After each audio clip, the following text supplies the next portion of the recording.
order. We actually came to order at 5 o'clock in a special meeting. Then we met in executive session for a few minutes, and now we're back. First item up on our regular agenda is approval of warrants. Can I ask for a change in order of the agenda? Yes. To have the road foreman go to number 7, and we'll just move the treasurer down one? Mm-hmm. Yeah.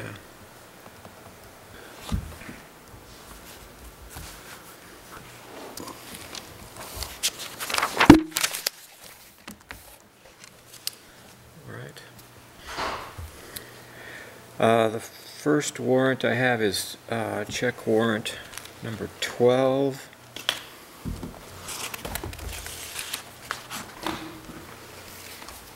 The amount of $364,925.94. Yeah, the biggest... the big item there is paying for the previous 4 months. $340 where we're paying back our short-term loan. Yes, exactly. That we where we borrowed money in lieu of taxes, and now that we've collected taxes, we're paying that back. Other items on the list greater than 1,000. Well, let me go ahead and move that we approve check warrant number 12 and ask for a second. Second. American Rock Salt to the tune of a little over $8,000, stocking up on salt. Sheriff, $1,570. Cartographic Technologies for the listers, $1,800. Green Mountain Power, $1,051. John Ray and Sons Fuel, $1,558. Mar Excavating Roller Rental, $1,200. We rented a roller for... Well, that was still for Murphy Hill, right, Terry? Well, we did several roads. Yeah. Last time was Murphy Hill. Yeah. Just hadn't got the bill yet. White Cook Road. Yeah. But Okay. yeah, that's what I mean, several roads we did. Yeah. Yep. We did the one by Art's house. Okay. He's just a little late getting the bill in All for right, because we've been talking about using a roller lately, but we use one off and on all the time. Okay. He gives Terry a pretty good rate on it. VLCT unemployment insurance, $1,261. Any discussion? All in favor of approving check warrant number 12, say aye. Aye. Aye. Opposed, abstained?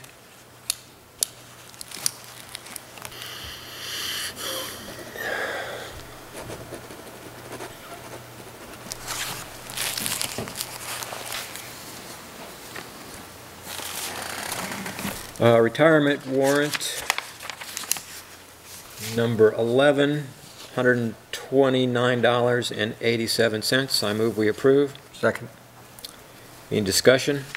All in favor say aye. Aye. Opposed, abstained?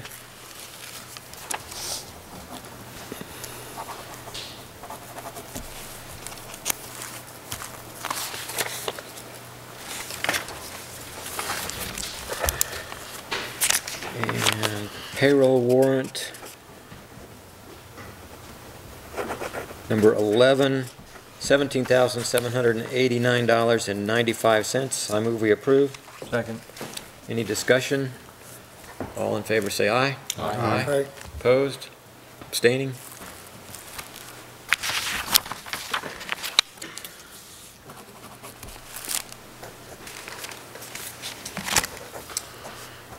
All right. Does anyone have a conflict of interest with anything appearing on the agenda tonight? Oh, none. No. Approval of minutes. You have seen minutes for our special meeting. Am I in the right? Nope, I'm in the wrong file.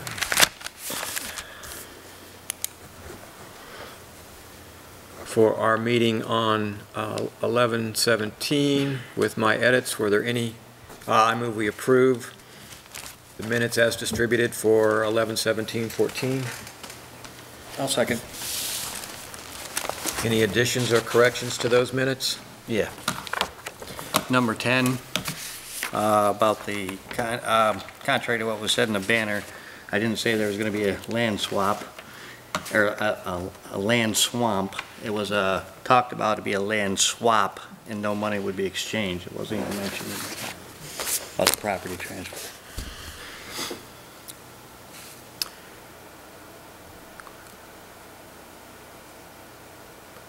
So Mitch Ray, Basically, Mitch Ray stated that the deal was looking to be a land swap and no money will change hands.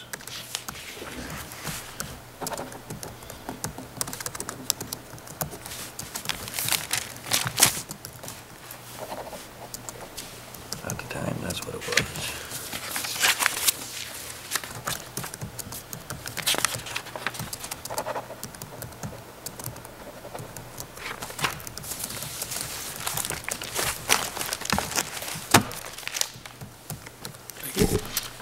so the change would be added to the second paragraph in item 10. Mitch Race indicated that the deal would involve a land swap with no money changing hands. Any other changes? All in favor of approving the minutes for 11/17 as edited by me and amended here, say aye. Aye. Aye. All opposed? Abstaining? Okay.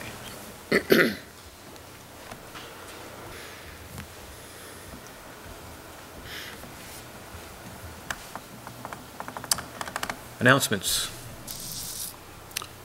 I've got just the tree lighting ceremony this Sunday, 4 p.m. Refreshments will be served. Santa Claus will be here. Put that on the website. It is on the website. It is? Thank you. Any other announcements? No. Do we have any public comments? No? I got something. Okay. Please come on up, give us your name, please. My name is Stanley Williams.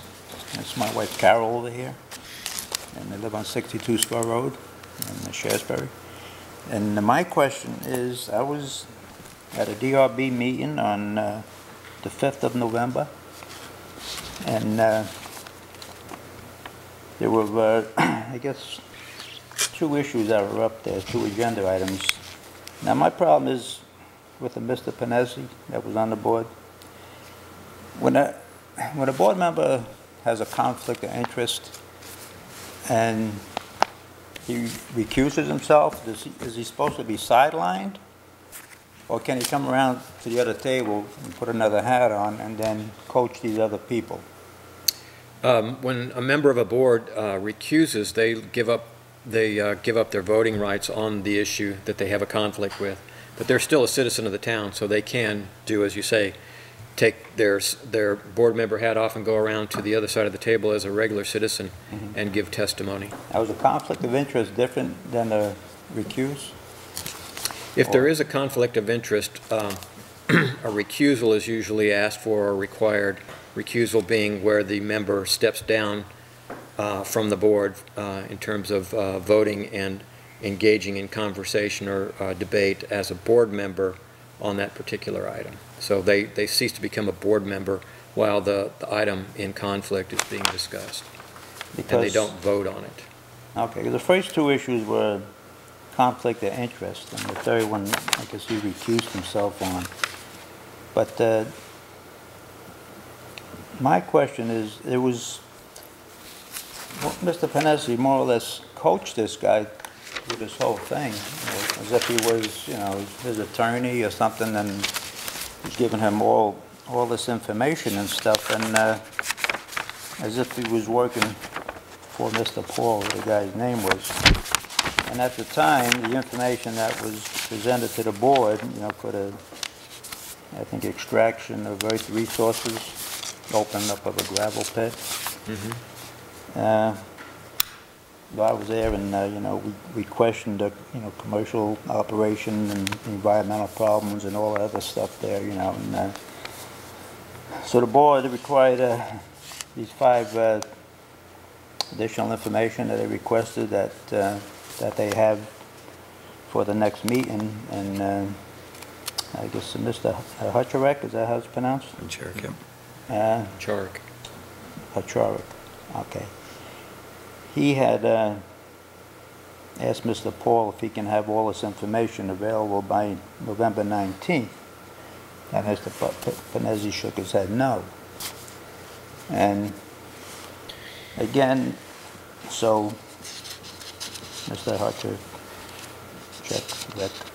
He said, well, do you have it by December 2nd? And Mr. Panezzi nodded his head yes. So my question is, can he do that? Is he? If he was representing Mr. Paul and he wasn't on the board, he can do that. But if he doesn't have any vote in the matter as a DRB person, as a quasi-judicial board, when he stepped across, when he recused himself for that issue, he's no longer on the DRB for that particular item. There are two members on the DRB that are professionals. One of them is Mr. Panezzi, who is an engineer, and the other one is David Mance, who is a surveyor. It's very common for him to recuse himself and be on the other side of the table and present plans and drawings and that sort of stuff. Yeah, when he goes to the other side of the table, he's not a board member anymore. He's a citizen. In this case, he is an engineer who's been working with the landowner, and so it's entirely appropriate for him to give technical details or give testimony to the board that the landowner has hired him to gain knowledge about. Chris, who was presenting at the meeting? Was it Chris or was it the other guy? When you say presenting, who was talking about the topic? Whose application was it? It was Mr. Paul's application, Jeff Paul's application. And again, I say, what's up here? Yeah, 250, was he on the board when he said he didn't need it, or was it on his side? Well, he said it doesn't matter if he comes around the table. No, Huh? I asked the question, was he on the board when he said he didn't need it, or was the board on his side? You understand? When he said he didn't need the Act 250? If there's more than an acre of land being disturbed, I think that triggers an Act 250 review anyways. Well, yes, and that was, one of the issues, Mr. Panezzi. Mr. Paul was the original applicant for this, to reopen a gravel pit on Spur Road. I had talked to Shelley. Shelley had come to me about this. I talked to the applicant, and we sent them before the DRB. It's quite possible that Mr. Panezzi was engaged by the landowner, and it is very common, Mr. Panezzi, Mr. Mance, both run active businesses in this town, to frequently go to the other side of the table. They cannot participate in the deliberations, but they can testify for an applicant. I would suggest you check with Shelley regarding this application also. Well, I did check with, No, since that meeting, have you spoken with Shelley? Yes, not particularly about Mr. Panezzi, though. No, not about Mr. Panezzi, but about the application. Yeah, it's been withdrawn. Yeah, okay. It has been Wanted to make sure you withdrawn, did and well, that's another issue after that. But Mr. Panezzi, because he did say something about that an Act 250, wasn't required or something because there was an expired Act 250 back in '70 or something like that, So he said he didn't need an Act 250, but according to Mr. Oberkirch and Warren Forster, that he would have needed one to, if there was one that expired then, he would definitely have to get one now to reopen that pit, So that was one of the, the questions that was up there. So I guess he withdrew because he couldn't supply, the additional information that was needed, and so. Yeah, I don't know why he did, but if something like the Act 250, if a representative is on this side and says he doesn't believe it's needed, still the board in deliberations would decide to make further inquiries about whether or not, they wouldn't just take anyone's word who presented testimony, they would check to make sure that it absolutely was not needed. Even if he met all Rick is these, saying it's needed, that would be Right. cause for the board to look so he would deeply have had into to that. supply all these board items first, and then The supplying the 250 board over. items is just the next step to begin the 250 deliberations. would Yeah. override that, yeah. Well, yeah, if they then heard the 5 items that were to be brought, more discussion would take place in the DRB, and whatever course they chart from there. Okay, Until they close the hearings, basically, you wouldn't right. deliberate. Okay, I just wanted to clarify that. That's about it. All right, guys, thank you. Thank you. Thank you. You don't have nothing else? Any other public comments? All right, well, while you were out of the room, they asked me to swap Terry in front of you, Bill. Is that still the preferred order? No objection. Thank you. Terry's been waiting longer than you. Come on up, Terry, thanks. So tell us how your first snowstorm of the year went. Just a couple broken lines on the old 1-ton, but besides that, it was no problem. It was busy Friday, 3 times out. Just them snow squalls just kept covering the east side over there. So we salted and sanded 3 times Friday, but we got it done. Okay. Thank you. New bucket loader is here. I have to retract some of my words. It actually runs quite well. It's quite an impressive little machine they got. Little.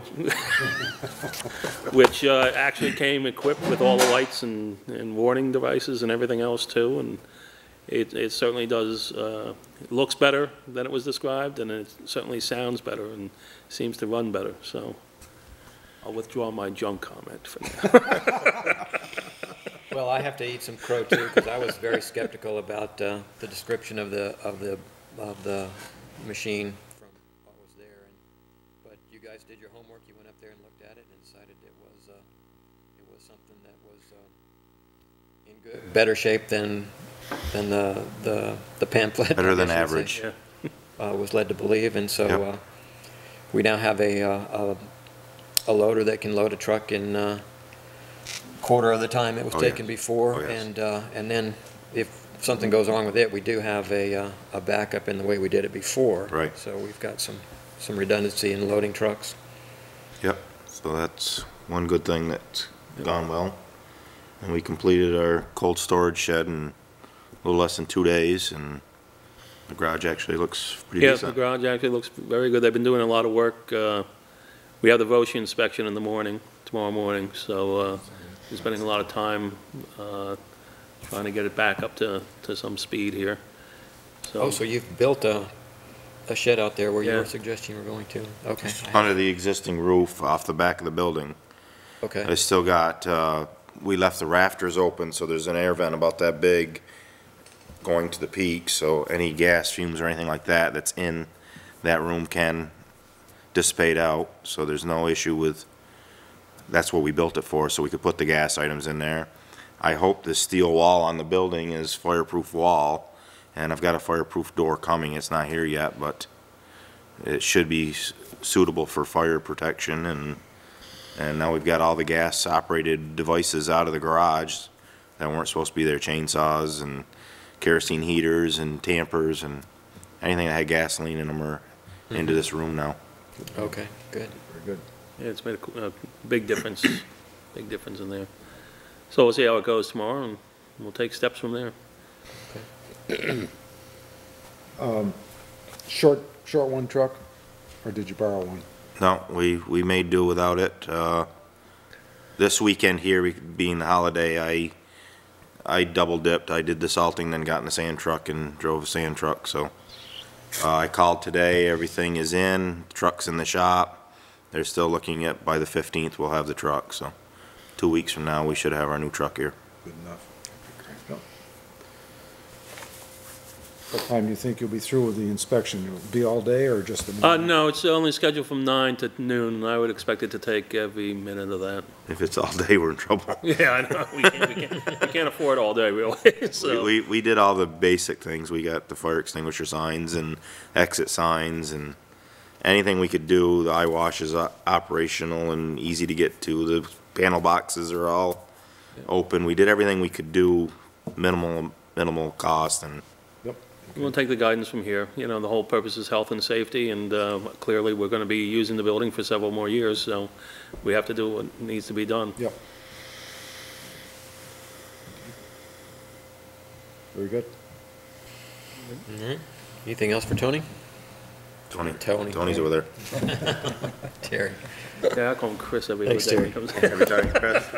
Hey, Bill, see how easy I am? Can't you be like that? Do you have enough sand? Is that pile adequate? No, yeah, Yeah, we'll fill that pile 3 more times this winter. Really? As big as that, okay. but, Go faster with that loader though. It'll go faster with that loader. but yeah, get out of the yard lock quicker too though. Yeah, but I mean, building the pile. Oh, yeah. Okay. Thank you, Terry. Thank you. Mr. Treasurer.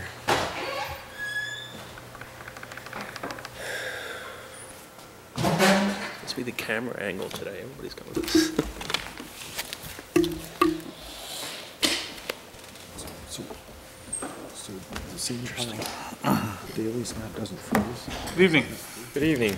I have 2 sets of information for you. I have the final results for the last fiscal year end and a year-to-date statement on the general fund for the town.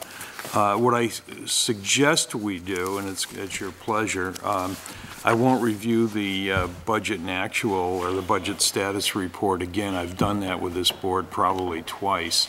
There's been no substantial change from the last time I reported to you. But what I would like to do is review the balance sheet as of June 30, because that shows the financial position of the town at June 30. And then after that, I'll move to the budget status report for the 5 months ended November 30, understanding that this is not completely finished yet, but close to it. And I'll also review a balance sheet with you as of November 30 as well. So if that's acceptable to you, I'll proceed. Sounds good. Okay.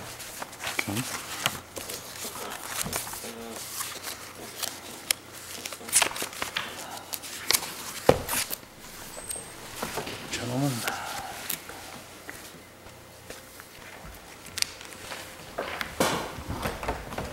Thank you. Thank you, Bill. Thank you, sir. I'll be making the rounds with these, so I'll have to bear with me. I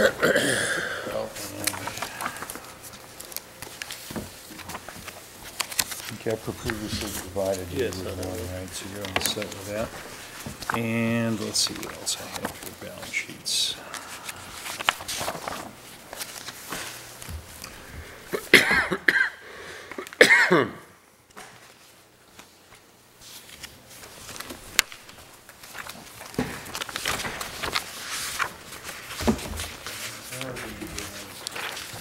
Here's a 12-month balance sheet and a 12-month operating statement.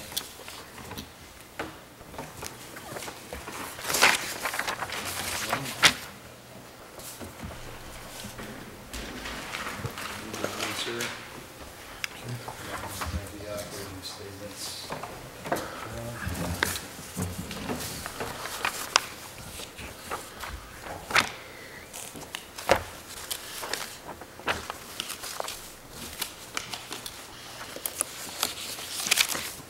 She operating statement.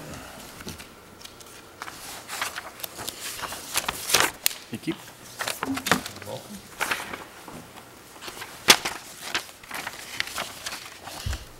Okay, so we do have one of those. So we should put them in the record.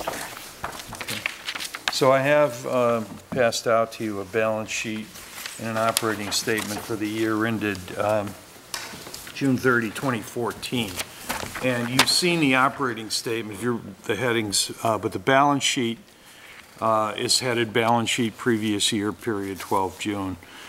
This is the financial position of the town of Shaftsbury at June 30. And what it indicates is, first, that the town has a fund balance at the end of the year after we include the results of the operations for the year in it of $364,000. So we had budgeted to reduce the fund balance by $120,000, and we reduced it by roughly $26,000. So we we didn't pull it down as far as we said we would.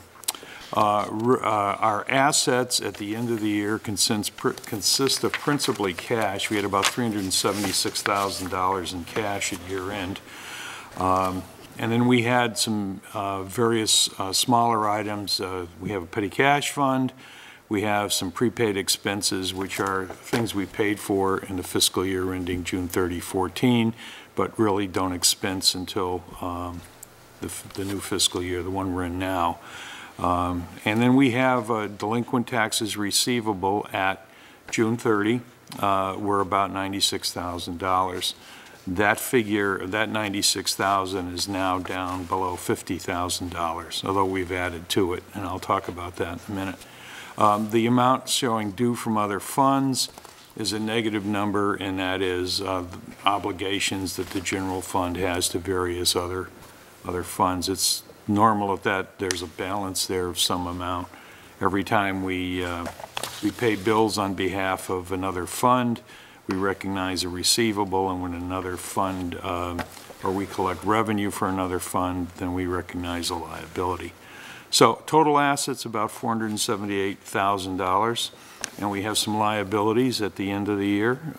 We have accrued payroll, which is payroll that was earned but not paid as of June 30. We have the retirement payable, which is the VEMR's defined benefit amount. We pay that quarterly. I think we addressed that at a couple of meetings ago. Small amounts for disability and AFLAC supplemental. Then we have an accounts payable of about $77,000, which are items that were properly charged to the June 30, 14 year end, but were not paid as of that date. We have some what's called deferred revenue. In this case, this is the town's portion of taxes that will not expected to be collected. In this case, delinquent taxes not expected to be collected until sometime after August of 2014. Deferred revenue on the access permit is funds we collected before the end of the year for the new year access permits. So all those $20 amounts were held aside. They become revenue effectively on July 1st of 2014. Small amount due on the perpetual care funds for the trustees, and that leaves us with the fund balance, the $364,000. We started the year with $390,000 in the fund balance, and spent that down by $26,000 to arrive at $364,000 fund balance for the year. So that's where we are at June 30th, 2014 for the general fund. And are there any questions before I move on? Just to say out loud to everybody how I think of this is we were aiming to get the fund balance down to 270 last year, and we got it down to 364. So actually we've tried to do that the last couple of years to spend the fund balance down, and we still have that extra 100. Well, that extra 120 is now to an extra 94K now. Now, the other thing I want to distribute to you right now is the balance sheet as of November 30th. And again, as I said,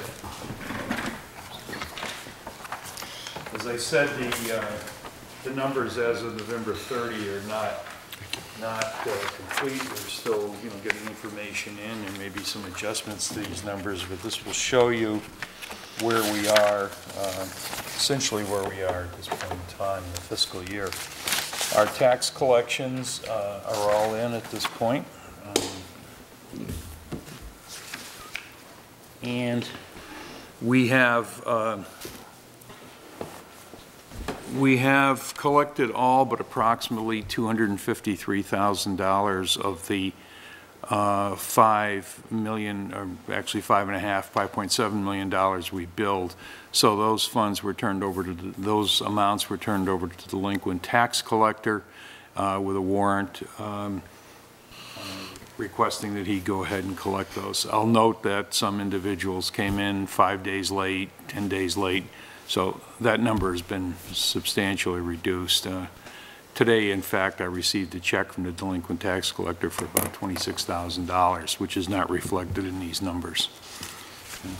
So if you would care to look at the budget status report, it says current year period 6. It's actually period 5. There's no period 6 activity in here. It's at page 1 of 10. It's a 10-page document. It says current year. That's the important thing to look at. Should be date stamped 4:20 p.m. this afternoon. You can just, if you will care to go Called Town of Shaftsbury General Ledger is what I have. Yes, Town of Shaftsbury General Ledger, current year paid, period 6, budget status report, general fund. Okay. Everyone there? Yep. All right. I'll go through these quickly, and please interrupt me or stop me and ask questions as you care to. You can see tax revenue. At this point, we've recognized about 102% of our tax revenue. Some of that is from the current taxes. Some of that is from a payment we get from the state for handling the state prepaid payments. We get a little bit of a financial payment for that. $4,900 represents the late filed penalty that you voted to approve this year. We've got some delinquent tax revenue and delinquent tax interest. So all in all, 1.4 million against a budget of 1.4 million, so another 20,000 over budget. Intergovernmental revenues at this point, we have received the state highway aid for two quarters now. We've got other payments in here, but we're still waiting to receive state land use. There's some other payments that will take a while to get in here, and it'll be a while before we receive them all. There's charges for services. We're looking at about 40% of our budget being collected at this point in time. There's nothing really that stands out there, to me anyway. Our access permits are front-end loaded. People buy those at the beginning of the fiscal year or sooner, and they're now in revenue, and we're not going to collect that much more during the year, but we will collect some. Fines, we're seeing more state police activity in fines than we did last year at this point. Not that it's a large amount, but it's there. Sheriff fines are about $914, and probably a bit below what we'd planned on to be at budget. Our interest income is down because of... Can I interrupt just for a side note there? I have noticed, and I have gotten complaints lately about speeding on 7A in the 25-mile-an-hour zone, and I've instructed David to contact the sheriff and start writing tickets, because some of especially the big commercial trucks going through there, I've noticed, are going through at scary speeds, and people have been seen driving and texting and not observing the crosswalks to the point where people have had to, step out of the crosswalks with their dogs. So those of you at home, be warned. The sheriff has been instructed to give out tickets on 7A if you're not going 25 in the 25. So, sorry, but I meant to talk about that earlier, but since you mentioned sheriff fines, I wanted to bring it up. And continuing along, many of these categories will fill in as time goes on. We haven't transferred any funds over from the reserve funds yet. We usually do that around the end of the year. Conversely, we haven't funded any of the special accounts yet. We do that after tax revenues are in. I mean, we have a cycle where we collect our taxes, we determine the delinquent tax amount. As that comes to pass, we've got some credits we have to refund to taxpayers who, for whatever reason, have paid more than they should have. And I'll explain that because I'm going to cover that number in a minute. And then we get into collecting the water billings. So we're pretty busy going through this cycle, so we haven't, and that's why we wait until the second half of December and make the interfund transfers at that point in time. Other than that, and that's why you're seeing nothing for operating transfers in. So other than that, though, our budgeted revenue appears to be, doing very well. We're on track with the budget, considering the seasonality of everything. On the expense side, I'm on page 3. various administrative expense categories. You know, and again, these accounts have some once a year paid at the beginning of the fiscal year amounts in them. A classic example I point to almost every time is the insurance and bond. We pay all of that premium in the first month or the first 2 months of the fiscal year, so that increases the actual. So we've spent in administration, we've spent about 54% of our budget, but that over time will, if it follows past year's patterns, will come back into line with where it should be in terms of where we are in the fiscal year. Coal Hall, we're well below budget on Coal Hall at this point, but we have the heating season. We're just embarking on the heating season. The town clerk, same basic situation here. Town clerk has spent about 47% of her budget at this point. Finance, we're at about 41% of our budget, so that's reasonable. Following along, as you can see, everything, if we go down the line till total government down on the bottom of page 4, we're at about 43% of budget. You know, we spent $152,000 against the budget of $351, including some of those front-end expenses. So that's all reasonable and where you'd expect it to be. Public safety, again, you'd see animal control, emergency management. The emergency shelter equipment is the big difference in that particular category that is making that number exceed budget. When we get down to the fire department is below budget at this point in time, but again, you know, we'll see as time goes on how that comes back into line. Nothing in the fire warden. Law enforcement, we paid the sheriff $10,000, and that's about where it should be. So total public safety is about 30% of budget, and that is reasonable. The highway department, public works, starting with the highway, we're at about 40% of budget with our highway administrative costs, which are our labor costs. Our highway construction and maintenance, we're at about 29% of budget. Highway equipment maintenance, we're at about 22% of budget there.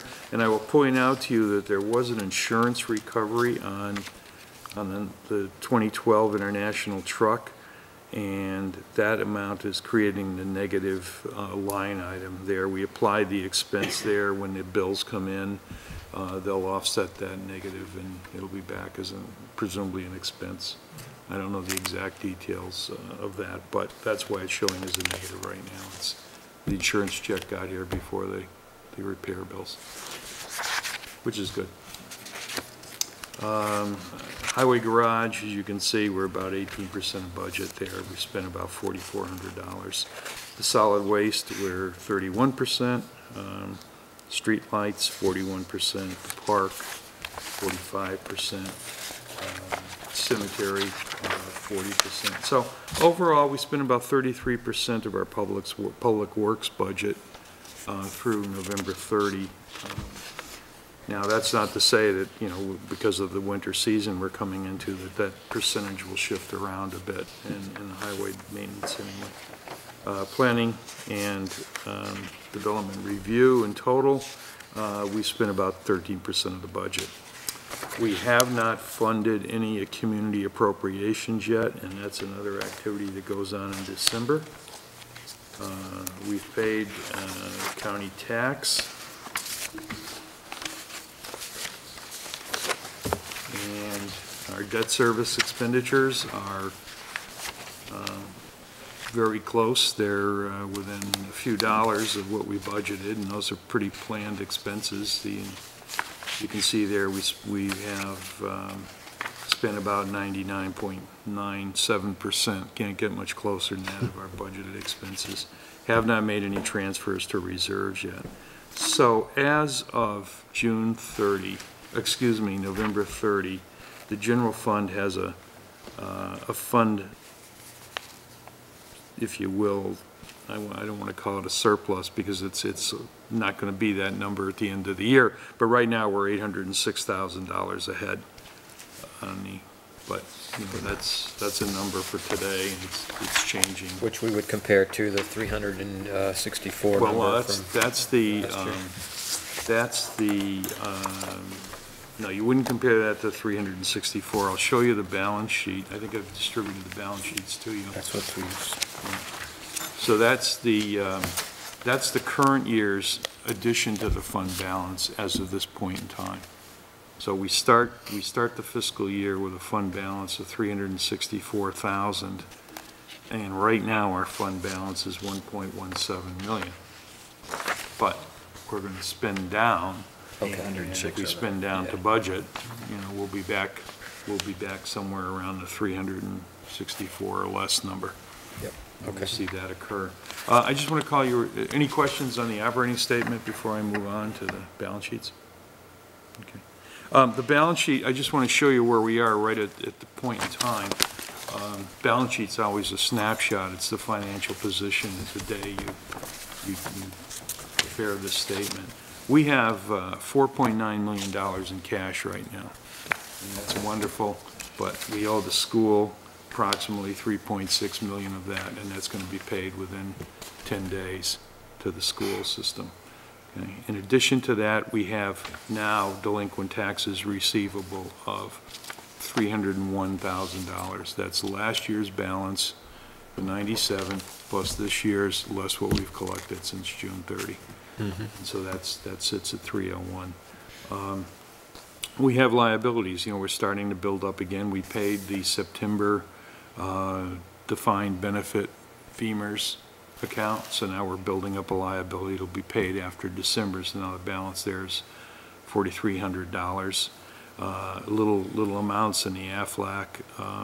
We have accounts payable. We have a big accounts payable, $365,000. You've already approved the warrant, and that warrant was an invoice from the bank for $341,000 to pay off our line of credit. So that's most of that number reflected there. We have some small amounts. We collected, the treasurer makes payments to the state treasurer makes payments to the town treasurer's account.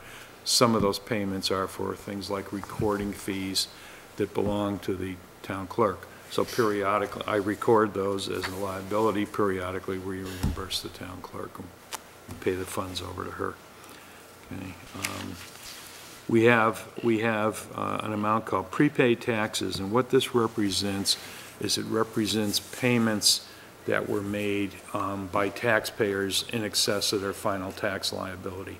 We communicate the tax bills as they go out on September 20th to the taxpayers and to all the escrow companies who request that information from us.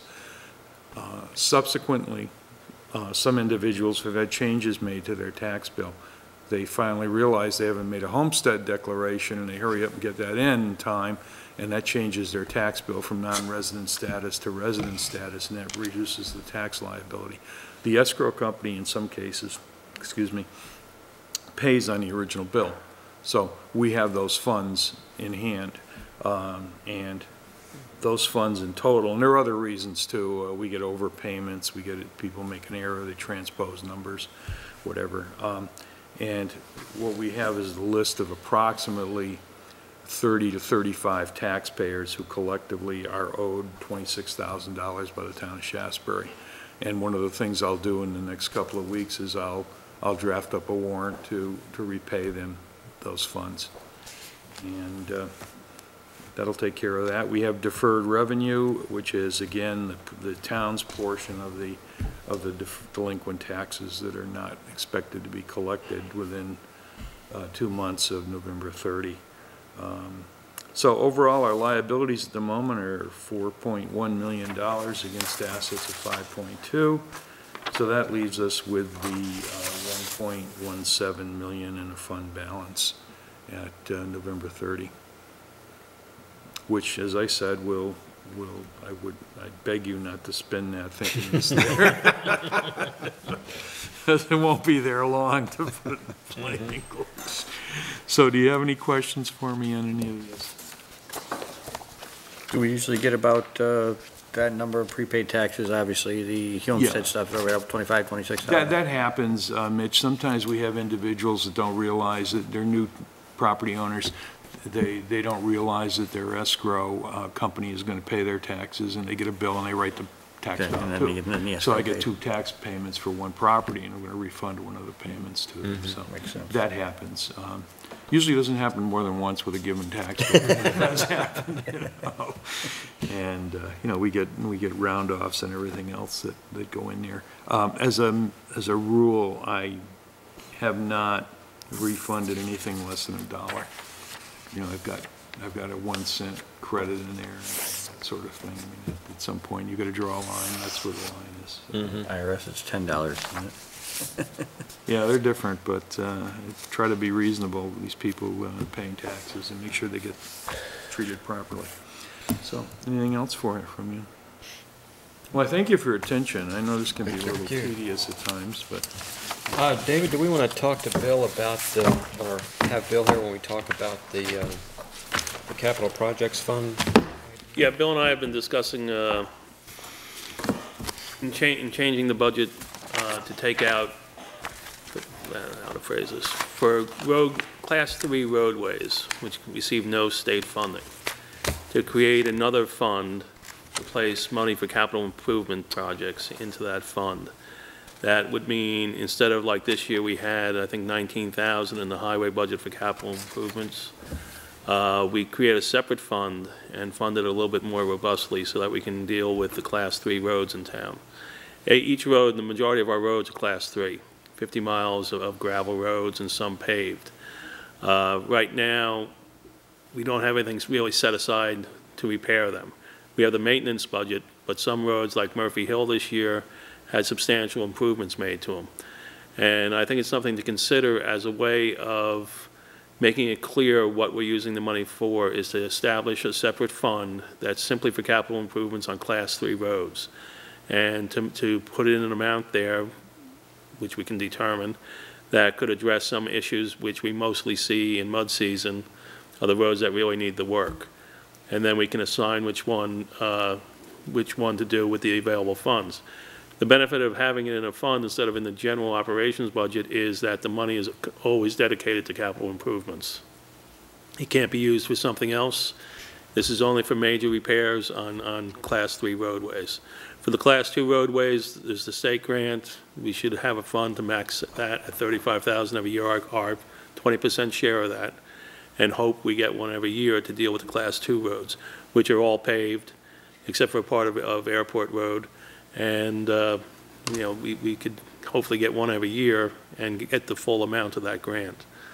But the way it is now with the capital improvements in the actual maintenance budget, I don't think it's an adequate amount to deal with some of the problems as we went through there. I don't know if you noticed, but the capital improvement budget was 201% of what it was proposed. And this just happens when you start a project and, you know, X number of tons of gravel turns into 2X tons of gravel. Because sometimes when you get down, it's just, you have to keep putting more material in. And if you take some of these main roads, and you prioritize, you look at what happens in mud season, what the worst one is, you make a plan out. The new fiscal year starts in July. That'll give you enough time to make plans. The money's available in July, and you start doing the projects. And whether they're done internally with a road crew, or some might be just not feasible, and you might want to hire a contractor, but you would have dedicated funds to do that. It wouldn't be like searching around in the operations budget. And again, like I said, if you don't spend whatever it is, 20 or 40 this year, it just carries over to the next year's budget. So you can address the next road failure or culvert failure or whatever. But it's just a dedicated way of keeping funds separate. It's similar to what Bill and I have talked about with the Around the Block project, the $97,000, is take that out. It's a dedicated fund.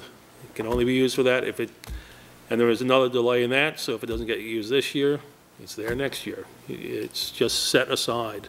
And that'll be, you know, if we ever get matches for some of this stuff, then we can put that in the general fund. But it's the idea of just making it so that, you know, the money is always available. And you can plan that way. You can plan for a certain amount of dollars to do the projects.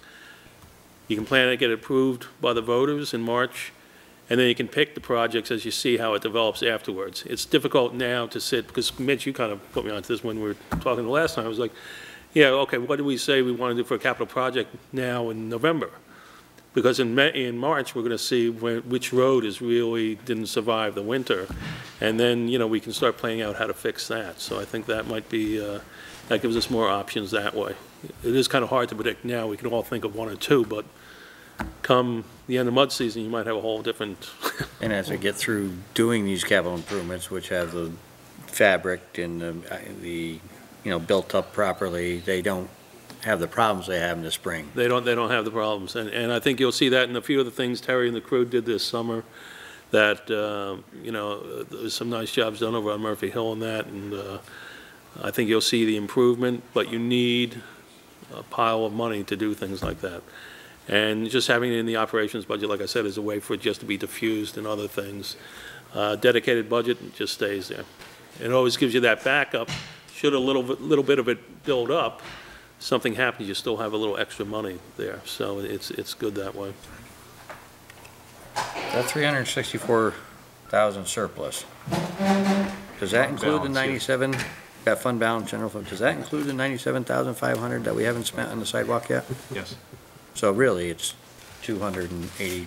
Well, but the thing to remember is you didn't spend it, it's in the general Yeah. fund, so the appropriation lapses at the end of the fiscal year. Unless So we it's in the roll it fund over balance. to a specific You'd fund. have to re-budget it again, Yeah.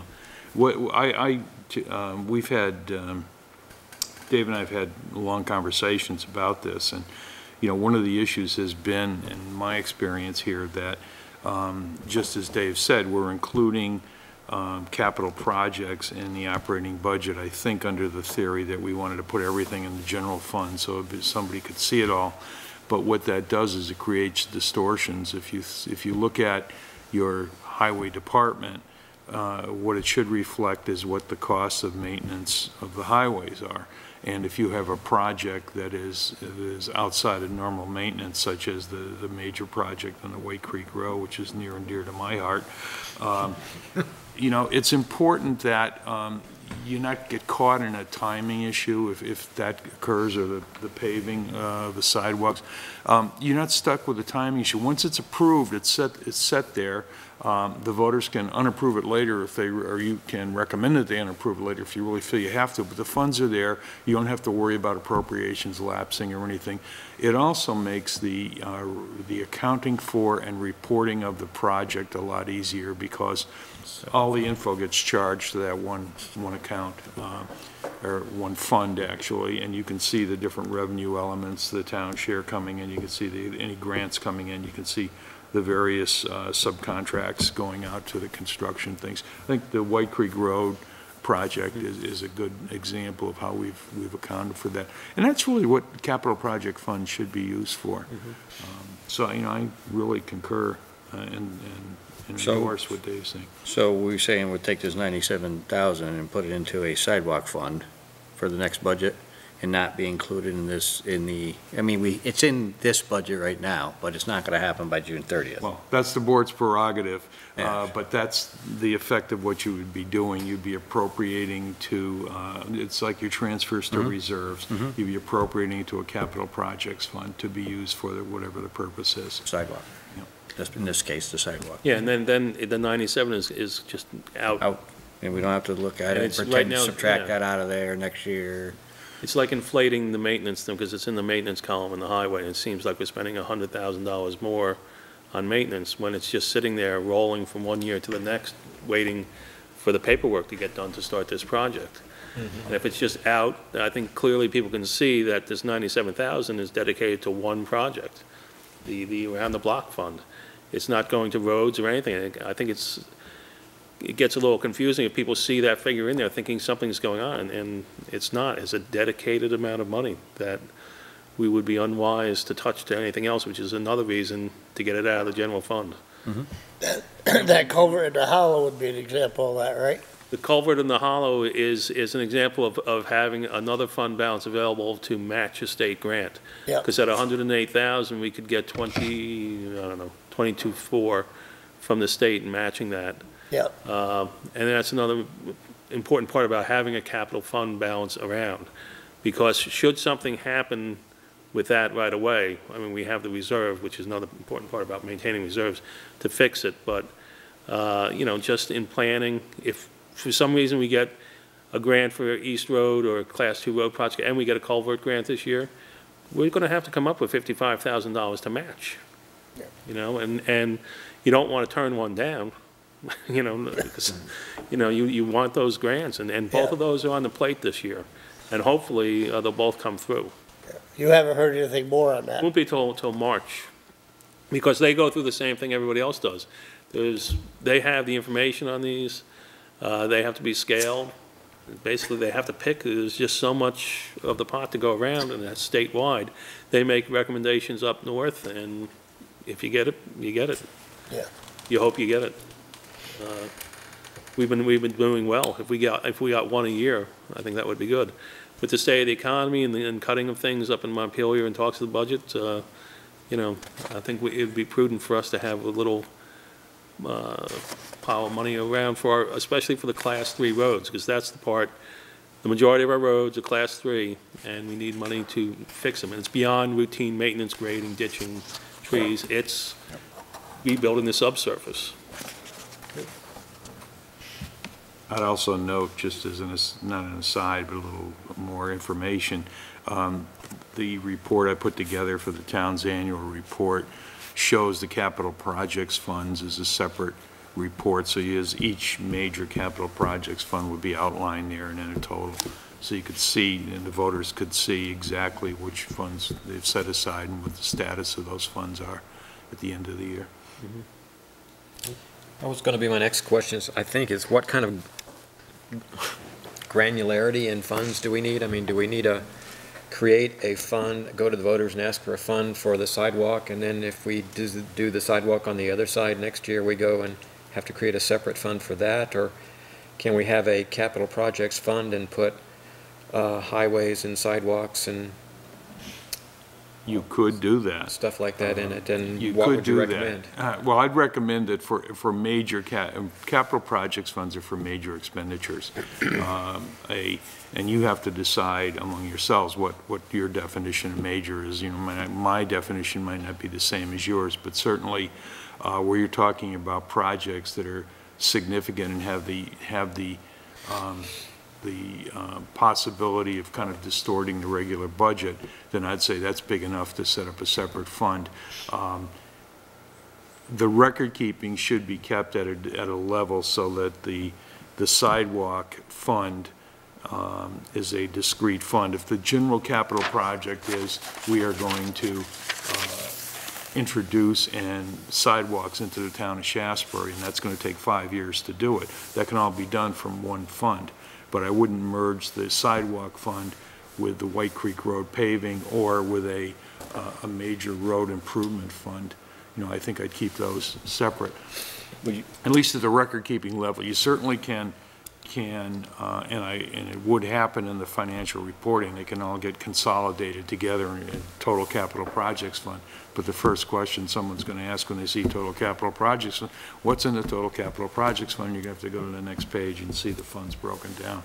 I mean, the challenge is always not to have such a proliferation of reports that the forest becomes, you know, just confuses everybody. You can still see the big picture, and it's a judgment call. You know, I think I'd rather have always start with a greater level of detail and combine where it's appropriate, so that depending on who the user is, I mean, at your level, you might want to see a lot more detail than the average voter would necessarily want to see, but it's available if they want to see it. So if the capital improvement project budget, would that be for the matching grants, or would that be included in the matching grants that we did for like White Creek, the 31,000? Yes, if I understand your question, Mitch, the item that your line item budgeting now for capital projects would be a different budget item. It would be, will the voters approve X dollars to fund capital projects for paving, X dollars to approve capital project redoing White Creek Road, which is kind of gone by.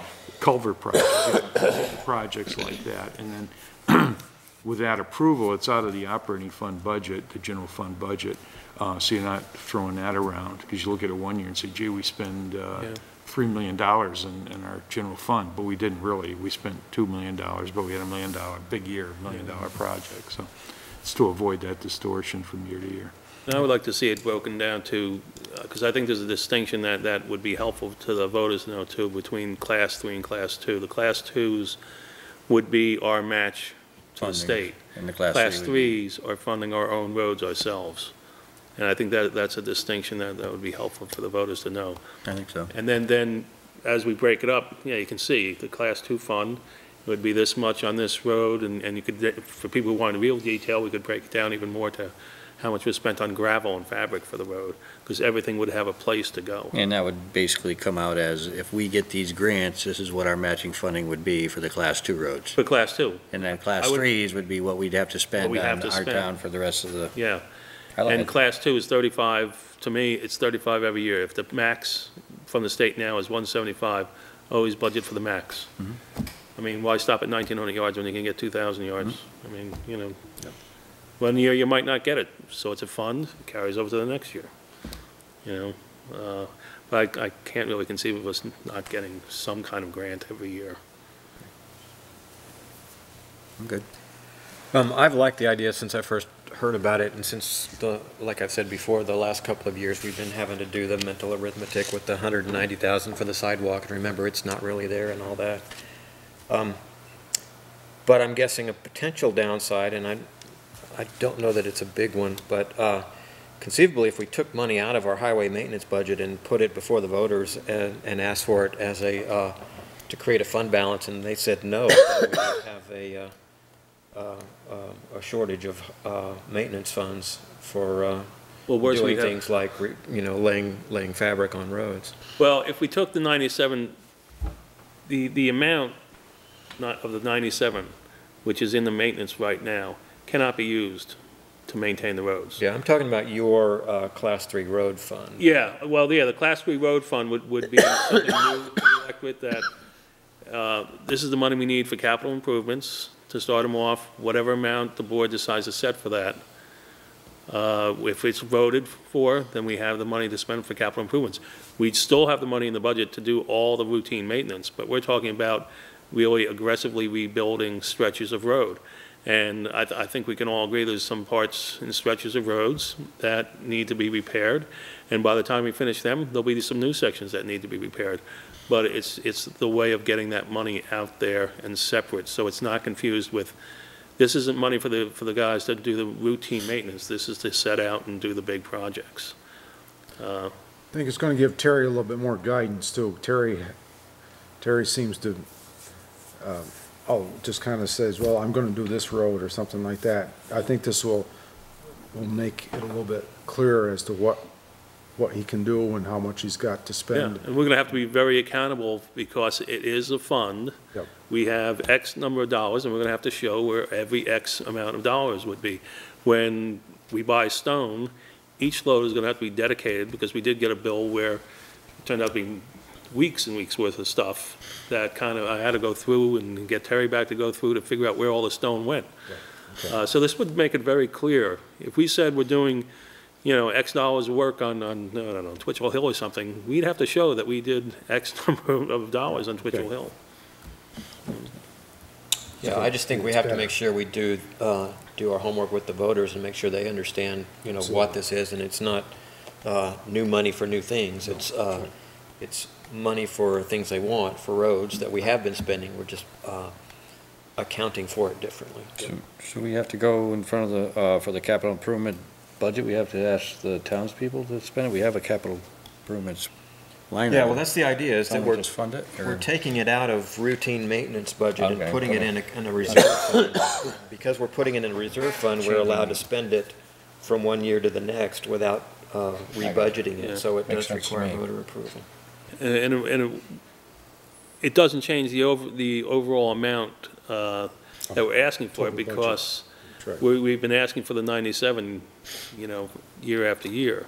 So now the 97 is just going to be replaced at some level to move on to other projects. And this 97, hopefully this will start, in the spring, keep your fingers crossed, and then we can just start spending the money, and we'll be done with that. But it does open up that amount. Because originally I was thinking in the first just iteration of the budget, well, we could start putting this into different parts of road maintenance. But actually, you started on me on it when you mentioned capital improvements. I was like, well, maybe the best idea would be, let's create a fund dedicated just to do this extra work. And not just kind of spread it into, we'll buy more gravel, we'll buy more of this. It's like, well, no, let's put it here, and then we can find out. And like I said, on some occasions, it may be, well, this is beyond our scope, so we hire a contractor to repair this part, because some parts will simply be just too time-consuming or something. But again, with 50 miles of Class 2 road, we have to have some money to do the long-term improvements.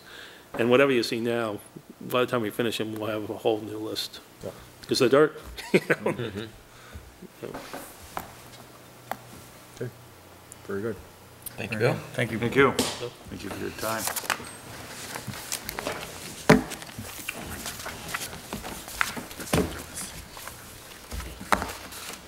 All right, number 9, Town Service Officer appointment. Yes. You want to tell us about that? Yes, the town service officer, I think one thing we'll have to do is post this and see if someone is interested in doing it. It's supposed to be appointed every April 15th. We were redoing some of the manuals downstairs and discovered we need a town service officer. I'll just read you briefly what it is. The town service officer is charged with assisting individuals within the town who require emergency food, fuel, or shelter. He or she is the municipal official who administers the general assistance program after normal business hours of the Vermont Economic Services Division. And it goes on with a whole list of things that the person is supposed to do here, who they're supposed to be contacting. It's actually a lot of work if it comes up, and you have to have a lot of connections. I did get to the part where it says you can combine this with other towns. So what I think I'm going to do is make some inquiries to see what the neighboring towns have and see if someone would like to be Shaftsbury's also. But meanwhile, I'm going to post this on the website as an open position for the town and see who it is. By default, the select board in total is the town service officer at the moment. But it hasn't come up. Who was the previous service officer? Is this a new? Do you recall? I don't remember what her name We was. started going through Trying to find out. to do the new book for next year, and we discovered we were missing a couple of things, this being one of them. Is it all volunteer or is there a stipend? Oh, no, not unless you vote yourself a stipend. But there is an interesting line in it where you're allowed to combine it with a neighboring town. So I was thinking of checking with some of the neighboring towns and see who theirs is, and maybe they just want to sign up. Bennington. Yeah, maybe they just want to sign up and do ours also. But we'll post it on the website to see if someone local is interested in doing it. Because it really, honestly, kind of surprised me. It was a little bit more detailed than I thought it would be. There's a lot of things that if something came up, you could really get quite involved in this. So, but I did work with a service officer in another town, and he was very, very helpful, very knowledgeable about all this, and it would be a lot to know. So, Okay. do that. But yeah, it may come up, we want to think about a stipend for this, either to attract somebody or Pay the other town. Pay the other town for it. I think it sounds like we all are on the same page, that if we can find somebody in another town that will take the duties, Yeah, we'd like to go that way. yeah, that was on page 2 of the description. When I got to that, I was like, okay, good, I'll make some phone Okay. calls. We'll see. All right, so I will, all right.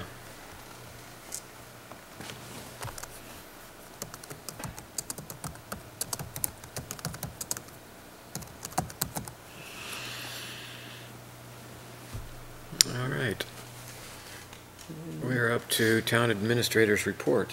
Okay. The update on roads, we've already heard.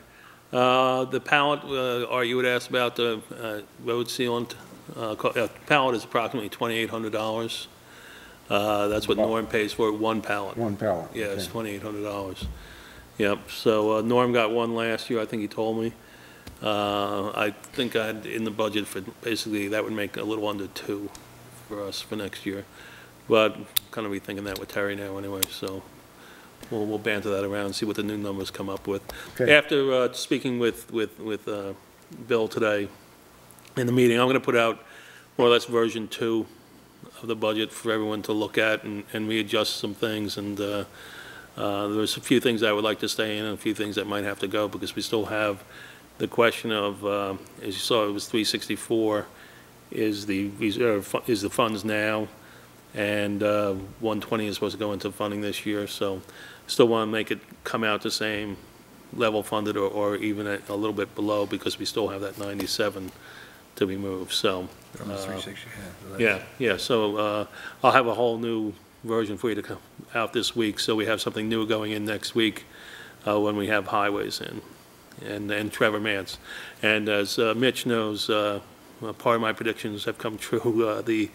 The swipe, our allowance budget has gone up 9,000 for next year, and that doesn't include the rest of the BCRC. So Well, no, that's what we're going to talk about tomorrow night, and if you're interested, you want to go up to. How much of that sealer did they use last year? I'd have to check with Norm. I don't know. I'm just wondering if it was, if they used enough to be worth it to buy a pallet. I think it might be, but I'd have to talk to Norm, because it was a joint project with North Bennington. We provided some men, they provided some equipment, and they worked in both towns. If they don't use it all, it doesn't spoil anyway, though, That's does it? just, it has to be heated up so we can just store it in cold storage Yeah. for the next year. Yeah, it doesn't go bad, it's just all Yeah. canned, so. So this is to seal the cracks in the macadam. It's trying to make, again, a lot of our roads, which are class 3 roads that are paved, you really got to work on keeping them together, because if you think dirt roads are expensive, you see paved roads. The other thing was the obligation of mowing the landfill, which we discussed a little earlier. It's once a year, and we have an arrangement. We'll undoubtedly be able to work something out again this year and just get it mowed once at no cost. It'll be just a co-op with another town. Let's see. That was that one. Guess we'll just keep going. Yeah. Efficiency Vermont. We got the project from Efficiency Vermont. The estimated cost of the improvements will be $6,800. They will give us $6,700. Our net cost will be about $150. The first year savings will be just a little bit under $3,400. And they'll start. 2-year payoff. Yeah. They'll start the project. What's that for, the The street streetlights. Okay. That's to be placed. Not even a 2-year payoff. Oh, Not even paying for it. yeah. No, Yeah, that's which right. It it's- costs us $100 and we make They pay us to $3,000. save $3,400 a year. It's, Can't beat that. it's great. We Yeah, have now to- we placed 66 20 LED streetlights and one 40 LED streetlight, which I don't know how they determine which ones we need, but They're providing those for us. They're yeah, it's beginning to end. When we sign this, and this has to be signed tonight if we can, or you can authorize me to sign it for the town. Once we send this in, I know you had discussed the angle of the lights. Yeah, one thing I wanted to make sure of is that, that we don't create light pollution with new lights that shine out and up, that they should all point at the street. That's Yeah. pretty common these days, I think especially out here in the country. We Yeah, want they're pretty to conscious keep our about that. skies at night. Yeah, I think North Bennington's look pretty good. I don't think they have much of an issue with that. But the agreement that needs to be assigned or authorized for me to sign is just that we agreed to let them give us $6,700. Which I think is pretty good. Yeah. Yeah. Without objection, I will sign that. Make a motion to sign the Efficiency Vermont They're not gonna be deemed hazardous waste next year, are they? for $6,800, of which we get $6,700 back in return for the streetlights. Yeah, well, really, I think we're just agreeing to let them buy streetlights for us, basically, right? It says, the customer agrees to purchase, install, and operate certain efficiency improvements in municipal street lighting located in Shaftsbury, Vermont, which are described in the attached scope of efficiency Okay, improvements. so we are going to buy them and Well, they are going to Well, yeah, we're buying them by going to Green Mountain Power and buying them from them. I mean, we're not going to go find somebody to do this. This is all part of the state program. But it's, the estimated simple payback period is .044 of a year, you know, to pay back the car. To earn back our $100? Yeah, so, I think no matter, even if we doubled our expenses, it's, Yeah, You got to do it. it's Yeah. terrific, yeah. yeah. So if you want to sign this, or I'll sign it. Mitch, what, you want to state your motion again? Because I kind of messed you up I there. make a motion, we accept Efficiency Vermont's incentive agreement, project 6012-Y818, to redo the streetlights in town for energy efficient streetlights. And I'll second. Any discussion? All in favor, say aye. Aye. Opposed, abstaining?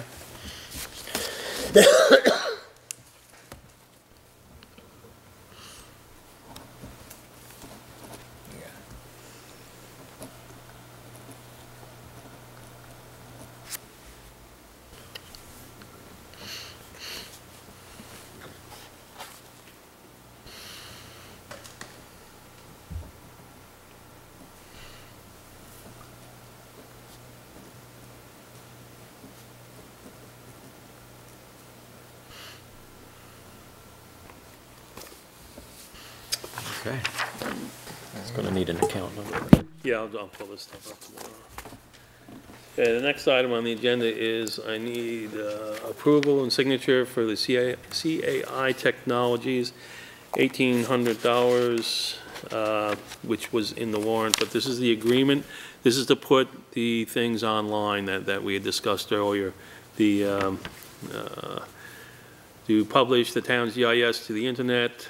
CIA, utilizing Query Manager online application, shall publish the town's GIS data to the internet. The town support, which is basically the listers. But we need a signature on this to, that we're agreeing to this program that we've initiated. And that bill was in the warrants tonight. And did we already, did we make a motion to do this, or do we need to do that now? Well, we made the motion to have them put it all on the internet. This is just This their is just- bill, and they made this formal thing they want signed, so I think we might as well. Okay. I don't know if that actually needs a motion, because we've already So agreed it's to up put it to- on the internet, and we've already 1 month paid period. for it. 12/2/14 to 1 Oh, year. Oh, 12 months, okay, I got you. No. Oh, 2 12. years. Yeah. Yeah, it's a year, okay. Okay. Do you need all of us? No, I think just one signature is, And he was gonna come in and give us a demo if he had a chance to show us. yeah, I don't even know if they're that far along yet to have it. This is just, they won't start until they have this signed and back to them. The next thing is the wording for next door for the rental property that we rent across the street.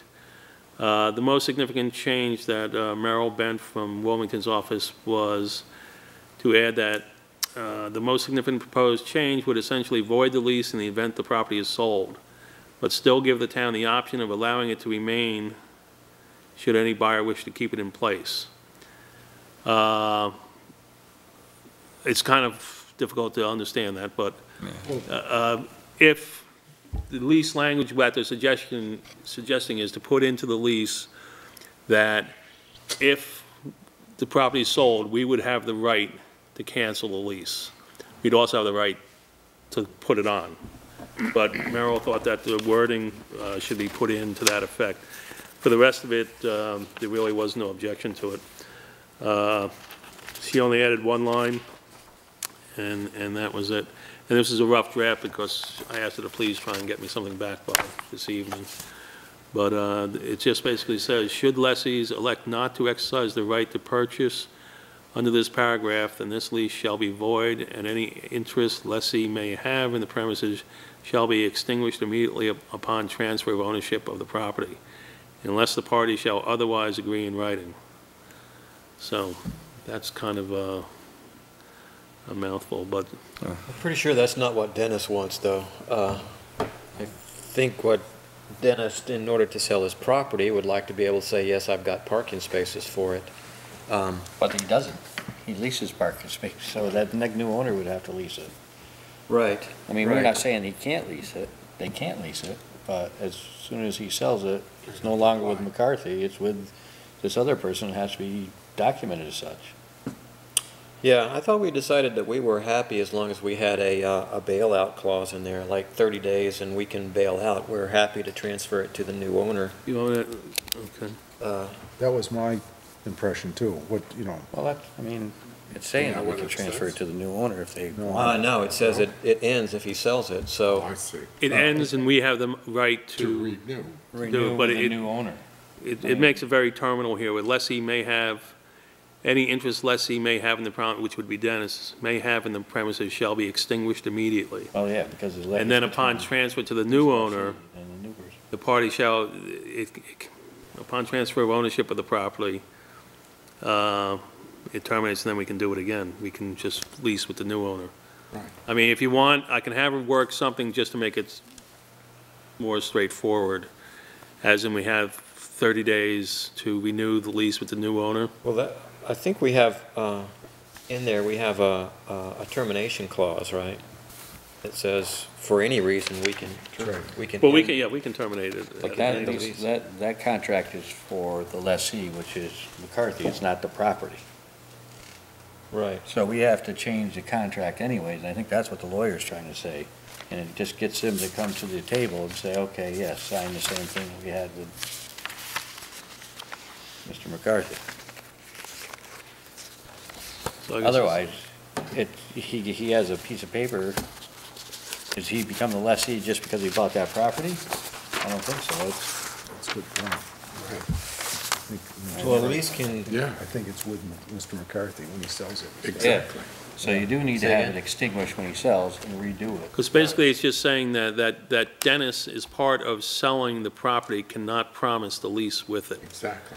which really protects, it seems that almost would be standard to protect the owner of the property. Because someone could then lease out our property, for 100 years and say, well, you didn't say I couldn't. Right. but I mean, we can terminate it at will anytime we want to. Who are we terminating it against, a guy that doesn't own the property? Or they Yeah, don't own the property anymore, so are we terminating it I think with Mitch's point is our contract was with Dennis McCarthy and not with the property. So Property. therefore, when the property transfers, you aren't transferring the lease so it terminates the lease with Dennis McCarthy, and then which makes sense. And And it would allows make us- more sense, I mean, just as long as it's out in the open, and I'm sure he coming to the table, he would, would do the same thing for the new owner. Okay. All right, then I'll have her work this one up and we'll just submit it. The other thing you need to decide is length and what we want to charge. Yeah, how long have we been doing it for 10 years? at a 10 time? years at $300 a year. $300 a year, and it's a quarter of an acre, or, no, you said I it think was it's less than that. .18 Yes, it's microscopic. I don't have that figure right in front of me, but when I was figuring it out, looking at parking spaces and things, I mean, if you could get 4 in there, you'd be lucky. I mean, it's 3 because he needs 3 for the apartment house. To move things along, I make a motion that we do it for 10 years at $300 a year, which is what it's been in the past. Second. Discussion? All in favor, say aye. Aye. Opposed? Abstaining?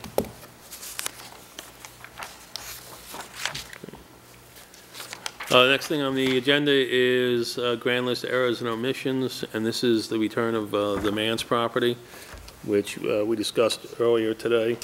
Yeah, we've all talked to Jim Boyle about that. David and I both talked to Jim Boyle about that, and I'll tell you how I understand it, and he can tell you how he understands it.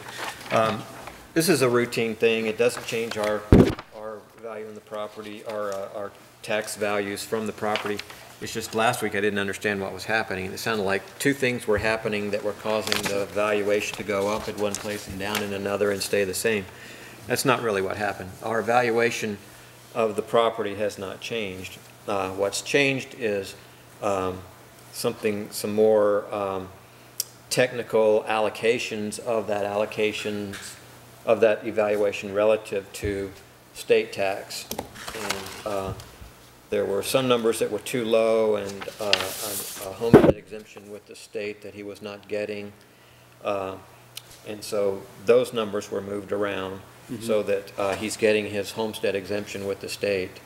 But our taxes and our valuation of the property is not changing. It's just basically fixing a couple of check boxes on the state form. Yeah, and when I saw the different numbers last week, there was no original revised. Yeah. And it looked, I mean, it was going from one way to the other, and in the actuality, it was going the other way. When Jim and I were talking about that, we were like, well, if you took them in the wrong order, it would seem like you just got one whopper of a deduction there. But if you do them in the proper order, it makes more sense. We should have had a marked original and revised. Because even when Tim came in and asked me about it, I looked at them in the reverse order, and I was like, wow, that doesn't make any sense. So, but it doesn't change the tax here at all. So if it's approved, we need a signature on the back of that. All right, I move that we approve this grand list error correction for the Mance property. That does not change the tax value for the town of Shaftsbury. Second. Discussion? All in favor, say aye. Aye. Aye. Opposed, abstaining? I'm wondering, is there any other properties in town like that, that are, It's, that's what makes me wonder. you know, How it's, often does this occur? well, I think that's a big part of what Jim is trying to correct through this whole thing is straighten things out. And this is one of them that he did. I don't believe that Jim came across this. I think it was brought to him by Trevor, but a lot of changes have been made by this program to try and get things in a better. Yeah, and I think I asked for a list of all those changes as he was doing them. Any chance to go back and find out how many little things have changed while he's going through this process? I bet there is. It's all mean, computerized. I yeah. bet we could print out some kind of list of changes. Yeah. I'll ask him. Because it's all going on GIS coordinates versus the paper plats and stuff, right? I mean, Yeah, the idea is to move it all to that. I actually like the program a great deal. I was using it in zoning. It's very good. okay. Very good program. And the last issue of the night is we did get the award for Howard Park. We received $10,000. Wow, good. So, Congratulations. A matching grant, so we'll have $20,000 to work on the park in the spring. Excellent.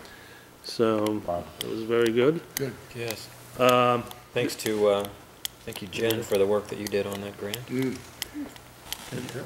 And then on Tuesday, December 16th, is a reception with the governor at the State House for, it says myself and a guest, but I was thinking of seeing if Helen and Dina were interested in doing that. They spend an awful lot of time trying to get money and things for the park. Definitely Helen. Yeah, so I thought that might be, I emailed them earlier today and told them we got it, but if they would like to do that, I thought that would be nice for them. Nice. And, you know, we'll have some paperwork that we have to fill out and send in, and then come the spring, we'll be able to start doing a lot of the projects in the park. So that'll be good. Very good. And that's it for me for tonight. Okay. Any other business? Action items that I caught, back when we were talking to department heads, we talked to Judy about the rabies surcharge, $7. Let's think about it. What we want to do about that. We're not spending it the right way. I don't think consensus seems to be that we don't need a rabies program. We've got Art's doing a couple of things at his store, and we do one in the town with volunteers. I'm inclined to just reduce the license fee by $7, but let's think about that and come back next week and perhaps make a motion on that. One comment on that. I mean, Judy's involved with that, and she's recommending a reduction of $3 because that $4 maybe we can allocate to how dogs that are in, the owners don't have the funds, and we could almost use well, it's for rabies, so I don't know if that would be worth it. Veterinary clinics type things for low-income housings that people don't take Actually, care of. there are programs for people who need assistance in taking care of their animals anyway, and you find that through Second Chance. Yeah. I don't know why she didn't say take it all away. I don't know why she didn't say She take it all away either, but $3. that's something we should probably look into. And it's not a huge number of dogs, so we're not talking great amounts of money. It's not like we will be able to launch any new program with this, or I mean, we're not going to lose anything. Yeah, whatever the board decides. yeah. My thought is we might end up making more money because people will be more likely to register their dogs now that it's a third cheaper. I'm sorry? We don't know what the fee is for to register a dog. I don't like remember it off the top of my head. 18 Yeah, I was gonna say. 18 bucks for a 18 unneutered sounds right. male, 17 for an 18 for unneutered spayed, and 17 if it is, or something like that. Something like that, yeah. It's in the low tens. We need to be thinking about whether or not we want to buy that second fire pump tool that Joe talked about, or maybe,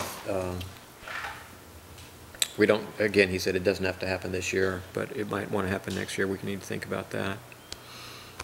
He asked for siding on the firehouse that he would put up with firefighters, so that was looking to be about $4K. Would that, is there some way we can do that out of this year's budget so they could start in the springtime?